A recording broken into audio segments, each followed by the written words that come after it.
பார்க்குற விஷயம் என்னன்னா, இந்த ஒரு பத்திரிகை நீங்க அனுப்பிச்சீங்கன்னா அந்த எடிட்டர்னு ஒருத்தர் இருக்கார். அந்த எடிட்டர் வந்து ஆட்சேபகரமான விஷயங்கள், அன்பார்லிமெண்டரியான சில செய்திகள், வார்த்தைகள் இதை வந்து எடிட் பண்றதுக்கு தான் உட்கார்ந்து இருக்காரு. அதுதான் அவர் வேலை. அதை செய்து உங்களுக்கு மக்களுக்கு போய் சேரும் பொழுது இப்படித்தான் போகணும்ன்றதுக்கு ஒரு நடுவில் ஒரு சென்சார்ஷிப் அப்படின்னு ஒன்று இருக்கு.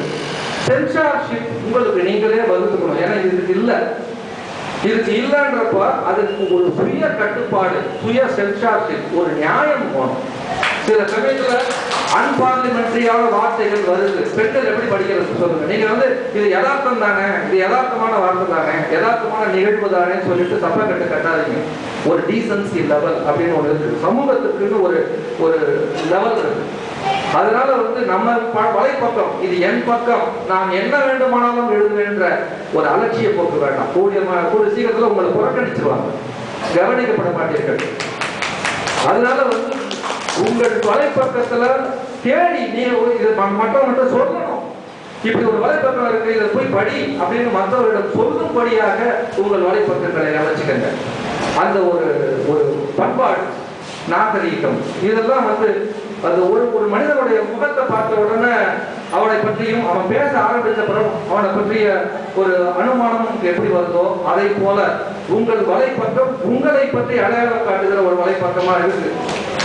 அதை மறந்துடக்கூடாது. இது நீங்க என்ன பதிவு பண்றீங்களோ அதை வைத்துதான் உங்கள் மீது ஒரு மரியாதை, உங்கள் மீது ஒரு மதிப்பு.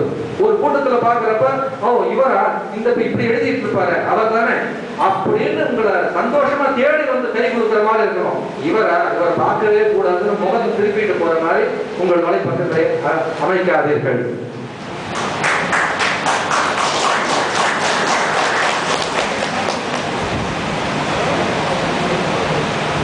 மற்றபடி வந்து இன்னைக்கு இந்த வலைப்பதிவு அப்படின்ற விஷயத்துடைய அருமை வெளியில எப்படியெல்லாம் பரவிட்டு இருக்குன்றதுக்கான சாம்பிள் அப்படின்றது என்னன்னா, இன்னைக்கு எந்த பத்திரிகை எடுத்தாலும் வலைப்பதிவிலிருந்து சில பகுதிகளை எடுத்து போடாமல் செய்யவே முடியாது. அந்த பதிவு கட்டு மாட்டாங்க.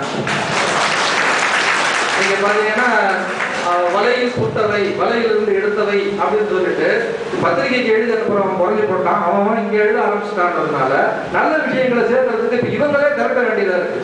பத்திரிகைகள்ல பூரா பாத்தீங்கன்னா அந்த டயலாக், இதுல இருந்து பேஸ்புக்ல இருந்து ட்விட்டர்ல இருந்து, இது வந்து ஒரு சுவாரஸ்யத்துக்காக மட்டும் இல்ல, பட் அது வந்து இன்னைக்கு கட்டாயம் ஆயிடுச்சு. இன்னைக்கு யார் புதுசா ஒரு பத்திரிகை ஆரம்பிச்சாலும் அதுல ஜோக் எப்படியோ தொடர்கதை எப்படியோ அதே போல வலைப்பதிவிலிருந்து சில விஷயங்களை திரட்டி கொடுப்பதும் ஒரு தவிர்க்க முடியாத அம்சமா மாறிடுச்சு. அதை நீங்க எவ்வளவு பேர் கவனிச்சிருக்கீங்கன்னு தெரியாது. அந்த மாதிரி கவனிக்க வச்சிருக்கீங்க. அது நீங்க ஒருவருடைய செயல் இல்லை, அத்தனை பேருடைய கூட்டு முயற்சி, அத்தனை பேருடைய ஒரு செயற்பாடுகள் தான் இந்த பக்கத்தில் திரும்ப வச்சிருக்கு. பத்திரிகைன்றது ஜெய்ஜாண்டிக் ஒரு மீடியா.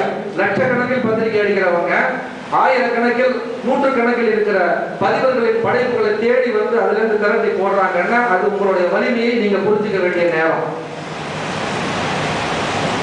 அப்புறம் இந்த சினிமா விமர்சனம் உடனே பண்றாங்க அப்படின்னு பாராட்டி சொன்னேன். அதுல கூட சில விமர்சனங்கள் நடுநிலையா இருக்கிறது இல்லை. அதுல வந்து நிறைய தன் ஒரு சார்பு நிலை இருக்கு. சினிமா விமர்சனம் வந்து எல்லா பதிவர்களும் பண்ணியே ஆகணும்ன்ற கட்டாயம்லாம் ஒன்றும் கிடையாது. அது பண்ணினால்தான் தான் கவனிக்கப்படுவோங்கிற அவசியமும் கிடையாது. அதனால வந்து சினிமா விமர்சனம் எழுதுறது அப்படின்னு முடிவு பண்ணினால் கொஞ்சம் சினிமா ரசனை தெரிந்து எழுதுங்க. சும்மா நானும் எழுதணும், ஏன்னா பல விமர்சனங்கள் நான் பார்த்துருக்கேன்.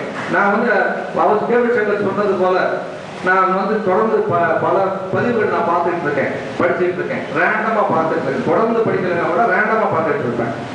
அதோடைய விருப்பத்தின் அடிப்படையில தான் கேள்வி சங்கர் அவர்களை பல வலைப்பதிவுகளை வந்து ஊஞ்சல் பத்திரிகையில் அறிமுகப்படுத்துங்க நான் கேட்டிருக்கேன். அதே மாதிரி அவரும் வந்து கிட்டத்தட்ட ஒரு 30-40 வலைப்பதிவுகளை அவருடைய பெயரோட அவருடைய வலைப்பதிவில் உள்ள சிறப்பான ஹைலைட்ஸ் பாயிண்ட்ஸை தொகுத்து ஒரு அற்புதமான ஒரு பேட்டர் பண்ணி கொடுத்தார். அவங்களுக்கெல்லாம் கொடுத்த ஒரு ரெக்கக்னிஷன் தான். அதனால வந்து சினிமா விமர்சனம் அப்படின்னு ஒன்று வரும் பொழுது அதை முழுமையாக